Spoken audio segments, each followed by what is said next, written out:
အားလုံးကိုမင်္ဂလာပါလို့ရှေးဥစွာနှုတ်ဆက်လိုပါတယ်ဖျားသခင်ကောင်းကြီးပေးပါစေကျွန်တော်ထပ်မံပြီးတော့ကျွန်တော် online မှာပေါ့နော်ဒီ Zoom application အဖြစ်စေဒီ Facebook page အဖြစ်စေကျွန်တော်ဆုံတွေ့ပြင်ပေးတဲ့ဖျားသခင်ကိုအထူးပင်ကျေးဇူးတင်ပါတယ်ကျွန်တော်ဒီလမှာကျွန်တော်အတွက်ကတော့အရန်ကိုဖျားသခင်ချီးမွမ်းစရာကောင်းတဲ့နေ့ရက်ဖြစ်ပါတယ်ဘာဖြစ်လဲဆိုကျွန်တော်ကပြီးခဲ့တဲ့ February လ20မှာကျွန်တော်လက်ထပ်ခဲ့တယ်ပေါ့နော်လက်ထပ်ပြီးတဲ့အခါဖျားသခင်ကျွန်တော်ဆုတောင်းတယ်ကျွန်တော်အရန်ကိုကျွန်တော်ကလေးလိုချင်တဲ့လူဖြစ်တယ်ပေါ့နော်ကျွန်တော်ဆုတောင်းတယ်ကျွန်တော်မမွေးလာသေးတဲ့ကလေးအတွက်ကျွန်တော်ဆုတောင်းနေတိုင်းညတိုင်းเนาะကျွန်တော်ဇနီးရဲ့လက်လေးကိုကျွန်တော်ကိုင်းပြီးတော့ကျွန်တော်ဆုတောင်းတဲ့အခါမှာကျွန်တော်ပြီးခဲ့တဲ့အပတ်မှာပေါ့နော်ကျွန်တော်စနေနေ့ Father's Day မတိုင်ခင်လေးမှာကျွန်တော်ရဲ့ဇနီးကပေါ့နော်ဒီအိမ်မှာနည်းနည်းနာကျင်တဲ့အခါမှာကျွန်တော်ပြတဲ့ခါမှာပေါ့နော် ultrasound နေရိုက်တဲ့ခါမှာကျွန်တော်ကလေးတလကျော်ရှိပြီဆိုတာကျွန်တော်သိတဲ့ခါမှာအရန်ဝမ်းသာပြီးတော့เนาะကျွန်တော်ရဲ့အဖေကို Father's Day မှာကျွန်တော်က surprise တွေလုပ်တယ်ပေါ့နော်ပြီးတော့ကျွန်တော်ရဲ့ဇနီးရဲ့အမေဖေကျွန်တော်ရဲ့မိဘဆွေမျိုးမောင်နှမတွေကိုကျွန်တော်ဒီကလေးရအကြောင်းပေါ့နော်ကျွန်တော် surprise တွေလုပ်ပြီးတော့အရန်ပျော်ရွှင်တယ်ဖျားသခင်ရဲ့ဂုဏ်ကျေးဇူးတော်ကျွန်တော်ချီးမွမ်းတယ်ပေါ့နော်ကျွန်တော်ကိုယ်တိုင်က1988မှာကျွန်တော်မွေးခဲ့တယ်ပေါ့နော်1988ဆိုတာကဒါတကယ်ပဲမြန်မာနိုင်ငံမှာလည်းတကယ်เนาะပြောမှဆိုလို့ရှိရင်နိုင်ငံရေးရခက်ခဲတဲ့အချိန်မှာကျွန်တော်မွေးခဲ့တယ်ကျွန်တော်လက်ထက်တဲ့အချိန်ကလည်း2000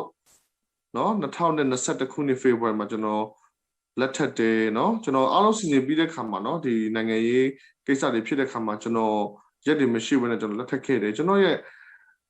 အခုကလေးကျွန်တော်ရတဲ့အချိန်ကလည်း2021ဖြစ်တဲ့ခါမှာကျွန်တော်ဖျားသခင်ချီးမွမ်းနေအခက်ခဲတွေရှိနေတော့လည်းပဲကျွန်တော်လိုချင်တဲ့အရာကိုဖျားသခင်ကပေးတယ်ပေါ့နော်ဆိုတော့ကျွန်တော်ချီးမွမ်းတယ်ဆိုတော့ကျွန်တော်တစ်ခါစဉ်းစားကြည့်တယ်နော်ဘဝမှာကျွန်တော်ကျမအရောက်စီတိုင်းကအခက်ခဲဆိုတာကိုကျွန်တော်ကြော်လွှားနိုင်မှာပဲနော်ရှောင်လွှဲလို့တော့မရအောင်ကြော်လွှားမှာပဲကျွန်တော်ယုံကြည်တဲ့ဖျားသခင်ကကျွန်တော်တို့အခက်ခဲနေတဲ့အချိန်မှာတော့မိုးရွာတဲ့အချိန်မှာနေပူတဲ့အချိန်မှာမိုးရွာခြင်းကိုရက်တက်တဲ့ဖျားမဟုတ်ဘူးနေပူခြင်းကိုလည်းရက်တက်စေမဲ့ဖျားမဟုတ်ဘူးဒါပေမဲ့မိုးရွာတဲ့အခါမှာကျွန်တော်တို့ထီးပေးမှာနေပူတဲ့အချိန်မှာလည်းကျွန်တော်တို့ကိုထီးပေးမဲ့ဖျားဖြစ်တယ်နော်အခက်ခဲကိုသူကနှုတ်ပစ်တဲ့ဖျားမဟုတ်အခက်ခဲကိုရင်ဆိုင်ကြော်လွှားနိုင်ဖို့ရန်အတွက်ဖျားသခင်ကပေးမှာဖြစ်ပါတယ်နော်ကျွန်တော်ရဲ့အသက်တာဆိုတော့ကျွန်တော်စဉ်းစားမိတယ်ပေါ့နော်အခုအချိန်မှာဟုတ်ပါတယ်ကျွန်တော်တို့ခက်ခဲတယ်တူတယောက်စီရဲ့ဝင်ငွေတွေညော့နေတယ်ကျွန်တော်သွားခြင်းလာခြင်းတွေခက်ခဲတယ်အလုပ်အကိုင်တွေခက်ခဲတယ်စားရေးတောက်ရေးတွေခက်ခဲတယ်ဒါပေမဲ့လည်းဖျားသခင်ကိုချီးမွမ်းဖို့ရမရှိဘူးလားရှိပါတယ်ကျွန်တော်လိန်လို့မရအောင်နော်ကျွန်တော်ရှိပါတယ်ကျွန်တော်ဖျားသခင်ကိုချီးမွမ်းဖို့ရန်အတွက်တေးလေးကနေပြီးတော့အကြီးကြီးထိရှိနေတယ်ဆိုတာကိုကျွန်တော်တို့သတိထားဖို့ရန်အတွက်ကျွန်တော်တို့သိထားဖို့ရန်အတွက်ကျွန်တော်တို့ဘယ်လိုခေါ်မလဲသတိထားဖို့ရန်အတွက်ရေတွက်ဖို့ရန်အတွက်လိုနေတယ်ဆိုတာလေးကိုကျွန်တော်ပြပြချင်ပါတယ်ဆိုတော့ဒီလိုခက်ခဲတဲ့ကာလဟုတ်ပါတယ်မြန်မာနိုင်ငံကျမ်းမြန်မာနိုင်ငံမကျမ်းပါဘူးဟုတ်တယ်ကျွန်တော်တို့မိသားစုဝင်ငွေတွေညော့နေလာတယ်ခက်ခဲတယ်ဒါပေမဲ့ဖျားသခင်ကိုချီးမွမ်းဖို့ရန်အတွက်တော့ရှိနေပါတယ်ဆိုတော့ကျမရောက်စီတိုင်းကျွန်တော်ပြောကြားချင်ပါတယ်တမန်ကျမ်းစာထဲမှာတော့ဟေဗြဲခန်းကြီး73အငယ်15မှာတော့ငါတို့သည်ဖျားသခင်၏ကျေးဇူးတော်ကိုဝန်ခံလျက်နှကမ်းအသီးဒီဟုသောချီးမွမ်းခြင်းရစ်ကိုသခင်ယေရှုခရစ်တော်အားဖြင့်ဖျားသခင်ရှိတော်၌အစဉ်ပူဇော်ကြကုန်အံ့နော်ဆိုတော့ကျွန်တော်တို့ကဖျားသခင်ရဲ့ကျေးဇူးတော်ကိုဝန်ခံပြီးတော့နှုတ်ခမ်းအသီးဒီဟုသောချီးမွမ်းခြင်းရစ်ကိုသခင်ယေရှုခရစ်တော်အားဖြင့်ဖျားသခင်ရှိတော်၌အစဉ်ကျွန်တော်တို့ပူဇော်ဖို့ရန်အတွက်ရှိပါတယ်เนาะကျွန်တော်ချီးမွမ်းဖို့ရန်အတွက်ရှိနေပါတယ်เนาะနေ့ရအခန်းကြီး22အခန်း4မှာဆိုလို့ရှိရင်လေချီးမွမ်းအပ်သောထာဝရဘုရားကိုငါတောင်းလျှောက်၍ရန်သူတို့လက်မှကယ်တင်ခြင်းကိုရောက်၏ဆိုပြီးတော့လေဖော်ပြထားပါတယ်တမန်ကျမ်းစာတစ်ခုပြီးတစ်ခုကျွန်တော်ဖတ်မှဆိုလို့ရှိရင်ဘုရားသခင်ကိုချီးမွမ်းဖို့ရန်အတွက်အများကြီးရှိနေတယ်ဆိုတာကျမတို့ရဲ့အသက်တာမှာငင်းဆန်လို့မရပါဘူးကျွန်တော်တို့ခွန်အားယူဖို့ရန်အတွက်ရှိပါတယ်ကျွန်တော်ခွန်အားယူဖို့ရန်အတွက်ကျွန်တော်တို့ကတမန်ကျမ်းစာကိုတော့ကျွန်တော်နေ့တိုင်းဖတ်ဖို့ရန်အတွက်ရှိနေပါတယ်90ခုမြောက်သောစာလက်ပိုင်းငယ်23မှာဆိုလို့ရှိရင်လေကျေးဇူးတော်ချီးမွမ်းခြင်းရစ်ကိုပူဇော်တော်သူသည်ငါဤဘုန်းကိုထင်ရှားစေတော်သူဖြစ်၏ မိမိသွားသောလမ်းကိုဆင်ခြင်သောသူအားလည်းကယ်တင်တော်မူခြင်းကျေးဇူးကိုငါပြမည်ဟုဘုရားသခင်မိန့်တော်မူ၏ဆိုပြီးတော့လည်းဖော်ပြထားပါတယ်ကျွန်တော်ကျမတို့ရဲ့အသက်တာမှာကျေးဇူးတော်ချီးမွမ်းခြင်းရစ်ကိုပူဇော်ရမယ့်သူတွေဖြစ်ပါတယ်ဘုရားသခင်ကိုကျွန်တော်တို့ကကျေးဇူးတော်ချီးမွမ်းခြင်းရစ်ကိုအစဉ်အမြဲပူဇော်မှာဖြစ်ပါတယ်ခါတလေကျွန်တော်တို့ဘုရားသခင်အပြစ်တင်တဲ့ကဲ့ရဲ့တင်နားမလည်နိုင်ဘူးကျွန်တော်မင်းကိုထုတ်တယ်နော်ကျွန်တော်မင်းကိုထုတ်တယ်ဒီအရာတွေအများကြီးရှိနေပါတယ်ဘာဖြစ်လဲဆိုတော့ကျွန်တော်တို့ကခက်ခဲတဲ့အချိန်မှာဘာဖြစ်လို့ကျွန်တော်ဒီအခက်ခဲရှိနေတာလဲကျွန်တော်ဘာဖြစ်လို့ဒီလိုကြုံတွေ့နေရတာလဲနိုင်ငံတွေအများကြီးတင်မှာဘာလို့ကျွန်တော်မြန်မာနိုင်ငံမှာမွေးဖွားလာရတာလဲကျွန်တော်တို့မင်းကိုတွေထုတ်ရရှိတယ်ကျွန်တော်တို့ဘာဖြစ်လို့ဖျားသခင်ကိုမင်းကိုမမေးလဲဘာဖြစ်လို့ကျွန်တော်တို့ခန္ဓာကိုယ်စုံလင်စွာမွေးဖွားလာလဲဘာဖြစ်လို့ကျွန်တော်ဒီအသက်အရွယ်ထိအသက်ရှင်ရတာလဲဘာဖြစ်လို့ဒီအချိန်ထိကျွန်တော်တို့ဖျားသခင်ရဲ့ကျေးဇူးတော်ချီးမွမ်းနိုင်တဲ့အသက်တာဖြစ်နေရတာလဲဘာဖြစ်လို့ကျွန်တော်သားသမီးတွေရှိနေရတယ်ဘာဖြစ်လို့ကျွန်တော်တို့စားနဲ့တောင်းနေရတယ်ဘာဖြစ်လို့ကျွန်တော်တို့ညဘက်အိတ်နိုင်တဲ့အခွင့်ကိုဖျားသခင်ပေးလဲကျွန်တော်တို့ကျေးဇူးတော်တွေကျွန်တော်တို့မပြောဘဲနဲ့ဘာဖြစ်လို့ဒီ negative ဖြစ်တဲ့ကျွန်တော်တို့မပြည့်မစုံမှုတွေကိုကျွန်တော်ပြောနေရတာလေနော်ဖျားသခင်ကိုချီးမွမ်းဝေးရန်အတွက်ချီးမွမ်းခြင်း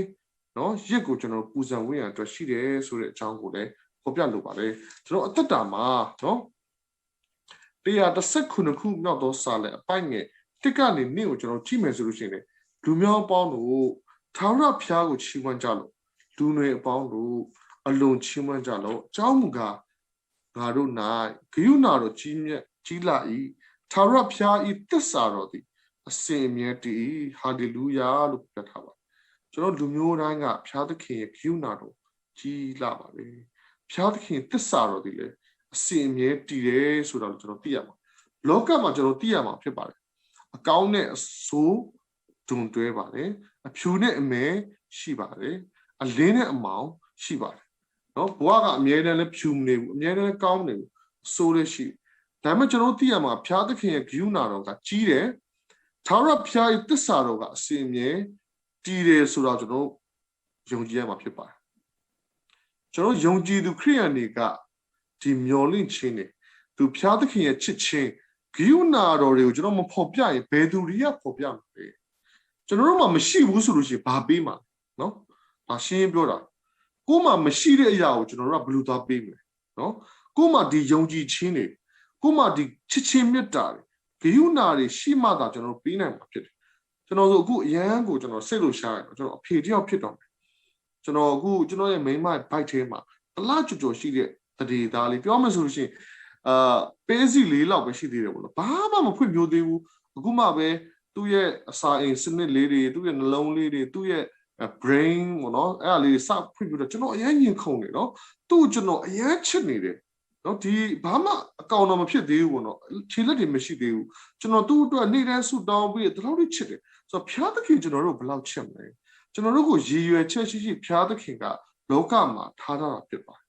နော်ကျွန်တော်နဲ့အရန်ကိုပြောမှဆိုလို့ရှိရင်ခံစားချက်တူပြီးတော့စကားပြောတဲ့ခါမှာအမှုတော်မြတ်မှာပေါ့နော်ရည်ရွယ်ချက်တူတဲ့ဆရာတူတူပေါ့နော်ဆရာတူတူဆိုကျွန်တော်ရဲ့အသက်အရွယ်အဖြစ်အများကြီးကြည့်တယ်ကျွန်တော်တင်ငယ်ချင်းရဲ့အဖေဖြစ်တယ်ဒါပေမဲ့သူနဲ့ကျွန်တော်စကားပြောတဲ့ခါမှာရည်ရွယ်ချက်တွေတူတယ်သူလှုပ်ချင်တဲ့အရာလေးကျွန်တော်နားလေတယ်သူရဲ့ဖျားသခင်ကိုဆက်ခဲ့တဲ့အမှုတော်မှာကျွန်တော်အားကြဒီအရာတွေကဘာဖြစ်လို့လဲဆိုကျွန်တော်တို့ကဖျားသခင်ရဲ့ကျေးဇူးတော်ကိုသိပြီးတော့ကျွန်တော်တို့ကလောကမှာခဏတာအသက်ရှင်တဲ့ခါမှာလှုပ်ချင်တဲ့အရာလေးတွေကတူညီတဲ့ခါမှာ feel လာတယ်ပေါ့နော်ပြောမစို့အခုဒီရက်ပိုင်းအတွင်းမှာနော်တည်ဆုံးသွားတဲ့ဒီ idiot နော် idiot ကျွန်တော်ဆိုလည်းအရန်ချက်ဒီ idiot ရဲ့ band ထဲမှာရှိတဲ့ Raymond နော်လူငယ်တွေဆိုအရန်သိတယ်ဒီလူတည်ဆုံးသွားတဲ့ချိန်မှာကျွန်တော်ဝမ်းနေတယ်သူနဲ့ကျွန်တော်တွေကစိတ်ချင်းထိဆက်တယ်နော်ကျွန်တော်ဆိုလည်းအမှုပညာကိုကျွန်တော်ဝါသနာပါတဲ့ခါမှာ तू ကအုံချုံးလေးကို तू ရေးနိုင်တယ်ပြီးတဲ့ခါမှာ तू ကမြန်မာနိုင်ငံရဲ့ဂီတလောကမှာဆိုလို့ရှိရင်ပြောမလို့အပြောင်းလဲကြီးတစ်ခု तू ကပြောမလို့ဆရာတဆူဖြစ်နေကျွန်တော် तू လေးစားအားကြတဲ့ခါမှာ तू တည်ဆုံးကျွန်တော်ဝမ်းနေတယ်နော် तू နဲ့ကျွန်တော်နဲ့အသက်အရွယ်အတူတူပဲနော်1988မှာ तू မွေးတာ1988နိုဝင်ဘာလမှာ तू မွေးရလူဖြစ်တယ်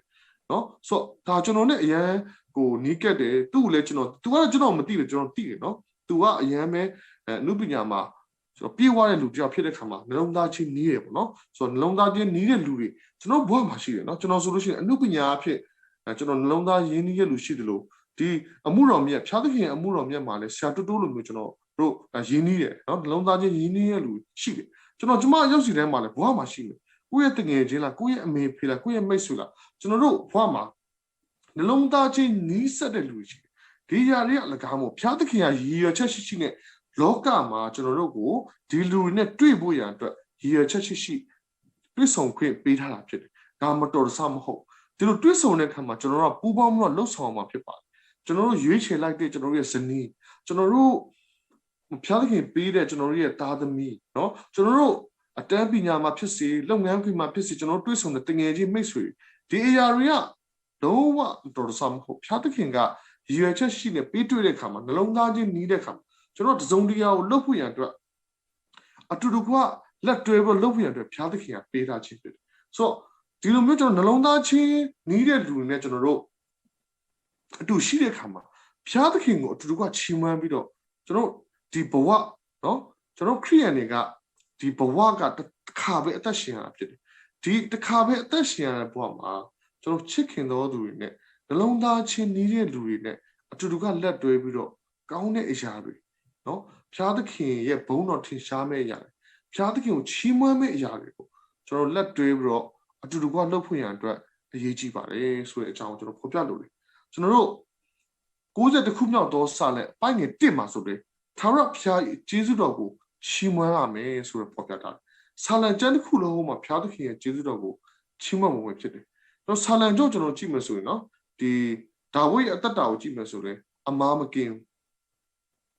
သူအမားတွေလုပ်ခဲ့တယ်ဒါပေမဲ့သူ့ရဲ့အသက်တာချီးမွမ်းခြင်းတွေများနေတယ်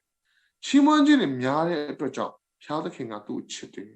ကျွန်တော်ကျမတို့ရောက်စီတိုင်းတူတယ်ကောင်းသလားမကောင်းပါဘူးဘုရားသခင်ကိုကျွန်တော်တို့အများကြီး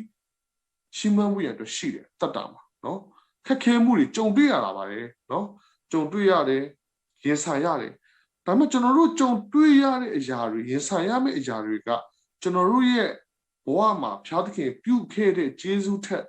မများဘူးဆိုတာကျွန်တော်အာမခံတယ်เนาะဆိုတော့ကျွန်တော်တို့ဘဝမှာချီးမွမ်းခြင်းကိုကျွန်တော်တို့ကအစီအမြဲပြုလုပ်ရမယ်ဆိုတဲ့အကြောင်းကိုလည်းကျွန်တော်ဖော်ပြလိုပါတယ်။အိုထာဝရဘုရားကျွန်တော်ဤခွန်အားဗလာဒီဟူသောကိုရောကိုကျွန်တော်ချစ်ပါ၏ထာဝရဘုရားသည်ငါဤကြောက်ငါဤမြို့ယိုငါကိုကယ်လွတ်တော်သခင်ငါဤဘုရားငါကိုးစားသောအစွမ်းတတ္တိငါဤအကွေအကာငါကိုကယ်တင်သောဥချိုငါဤရေတိုက်ဖြစ်တော်မူ၏ချီးမွမ်းအပ်သောထာဝရဘုရားကိုငါတောင်းလျှောက်၍ရန်သူတို့လက်မှကယ်တင်ခြင်းသို့ရောက်၏ဆိုပြီးတော့ဆက်ရှင်ခုမြောက်သောစာလံအပိုင်းငယ်1က3ကဖော်ပြထားပါမယ်ကျွန်တော်အေဖက်အခန်းကြီး9အခန်းကြီး20မှာလည်းပဲခတ်သိမ်းသောအရာတို့၌ကျေးဇူးတော်ကြီးလာပါ၏ဟုငါဤသခင်ယေရှု၏နာမတော်ကိုထောက်၍ခမည်းတော်ဘုရားသခင်ရှိကာလအစဉ်မပြတ်ဝန်ခံကြလောဟုလည်းဖော်ပြထားပါတယ်ကျွန်တော်ဘုရားသခင်ပြုမှုတဲ့ကျွန်တော်တို့ပေးအပ်တဲ့ကျွန်တော်တို့ကိုပြုခဲ့တဲ့ကျေးဇူးတရားကအလုံးပြီးကြီးမားပါတယ်ဆိုတော့ကျွန်တော်ဝန်ခံမှုရအတွက်လိုပါတယ်အခု online ပေါ်မှာကြည့်ရှုနေတဲ့မိဘเนาะကျွန်တော်ညီကိုရောက်စီတိုင်းကျွန်တော်ရဲ့အသက်တာမှာအခက်ခဲတွေကြုံတယ်ကျွန်တော်မလိုချင်တာတွေကျွန်တော်ကြုံရတယ်ကျွန်တော်တို့ရဲ့ဘဝမှာလူရင်းဆန္ဒတွေအများများနေတယ်เนาะပြောမဆိုရင်ပေါ့နော်ဟိုဒီဖျားသခင်ဖန်ဆင်းထားတဲ့ခန္ဓာကိုယ်မှာဒီဝမ်းပေါ့နော်ဒီဝမ်းတစ်ထွာအတွက်အသက်ရှင်ရုန်းကန်လှုပ်ရှားတဲ့ခါမှာဒီဝမ်းတစ်ထွာလေးတနေ့ဘာစားမလဲဆိုတဲ့လူငယ်ဆန္ဒကလည်းမလွယ်ဘူးပေါ့နော်ဟုတ်တယ်ကျွန်တော်ဒီမနေ့ထမင်းကြော်စားတယ်ဒါပေမဲ့နောက်တစ်နေ့မနေ့မှာထမင်းကြော်မစားချင်မွေးငါစားချင်နော်မွေးငါစားပြီးတော့လည်းမနေ့မွေးငါစားတယ်နေ့ငယ်မွေးငါစားပြီးတော့ညနေမွေးငါလည်းမစားချင်ပြန်ဘူးကျွန်တော်လူငယ်ဆန္ဒတည့်မတူပြန်ဘူးเนาะကျွန်တော်ဆိုလို့ရှိရင်ပေါင်မုတ်ဝယ်ထားတယ်ပေါင်မုတ်လေးစားမယ်ဆိုကျွန်တော်နေ့ရက်တော့မစားနိုင်ဘူးเนาะတရက်နဲ့တညမှာကျွန်တော်ဒီပေါင်မုတ်မစားချင်တော့ဆိုတော့လူရဲ့လူငယ်ဆန္ဒဒီဝမ်းလေးတစ်ခုအတွက်တောင်မှတရက်နဲ့တရက်မတူတဲ့ခါမှာကျွန်တော်ရဲ့လူငယ်ဆန္ဒအခြားသောအရာများကလည်းမတူเนาะတရက်နဲ့တရက်မတူတဲ့ခါမှာဘုရားသခင်ရဲ့ကျေးဇူးတော်ကကျွန်တော်တို့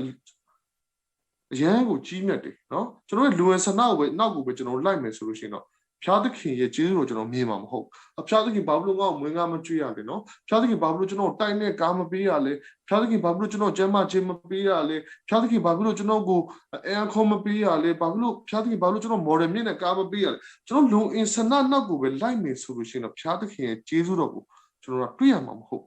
ဆိုတော့ဖျားသခင်ရဲ့ကျေးဇူးတော်ကိုတွေ့ရဖို့ရအတွက်ကျွန်တော်တို့ကတော့ဘာကြည့်ရမလဲဆိုတော့တမန်ကျမ်းစာကိုကျွန်တော်ကြည့်ရပြီးတဲ့အခါမှာကျွန်တော်ဘေးနားပတ်ဝန်းကျင်မှာဖြစ်ပျက်တဲ့အရာကိုကျွန်တော်ကြည့်ရနော်ကျွန်တော်အိမ်ကြီးချင်းမှာဘာဖြစ်နေလဲနော်ကျွန်တော်တရက်ကွက်မှာဘာဖြစ်နေလဲကျွန်တော်ရဲ့အတင်းတော်မှာဘာဖြစ်နေလဲဒီအရာတွေကိုကြည့်ပြီးတော့ကျွန်တော်တို့ကကူညီဆောင်ရွက်ဖို့အတွက်အရေးကြီးတယ်ခါတည်းဖျားသခင်ကနော်လူများကိုကူညီတဲ့နေရာမှာကျွန်တော်တို့တုံးတယ်ခါတည်းဖျားသခင်ကကျွန်တော်တို့ကိုလူများဥဆောင်တဲ့နေရာမှာတုံးတယ်ခါတည်းဖျားသခင်က